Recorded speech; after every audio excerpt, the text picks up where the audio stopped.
বাঁকুড়া রানীগঞ্জ জাতীয় সড়কে আবারও মর্মান্তিক পথ দুর্ঘটনা, আর সেই দুর্ঘটনায় অকালে ঝরে গেল একটি প্রাণ।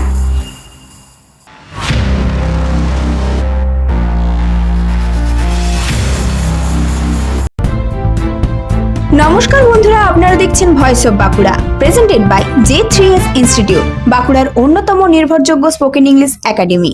বৃহস্পতিবার দুপুরে গঙ্গাজল ঘাটের হাঁসপাহাড়ি এলাকার কাছে ঘটে যায় এই হৃদয় বিদারক ঘটনা।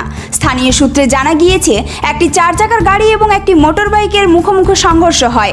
সংঘর্ষের তীব্রতা এতটাই ছিল যে বাইক আরোহী সরোজ নন্দী রাস্তা থেকে বেশ কিছুটা দূরে ছিটকে পড়েন।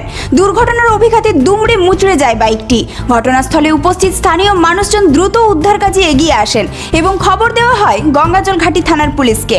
খবর পেয়ে পুলিশ ঘটনাস্থলে পৌঁছে গুরুতর আহত অবস্থায় সরোজ নন্দীকে উদ্ধার করে অমরকানন গ্রামীণ হাসপাতালে নিয়ে যায়, কিন্তু চিকিৎসকরা তাকে মৃত বলে ঘোষণা করেন। মৃত সরোজ নন্দী বয়স প্রায় 40 বছর। তিনি গঙ্গাজল ঘাটি ব্লকের হাঁসপাহাড়ি এলাকার বাসিন্দা বলে জানা গিয়েছে। তার আকস্মিক মৃত্যুতে এলাকা জুড়ে নেমে এসেছে শোকের ছায়া। কি কারণে এই দুর্ঘটনা? অতিরিক্ত গতি নাকি অন্য কোনো কারণ? সেই প্রশ্নের উত্তর খুঁজতে ইতিমধ্যেই তদন্ত শুরু করেছে গঙ্গাজল ঘাটির থানার পুলিশ।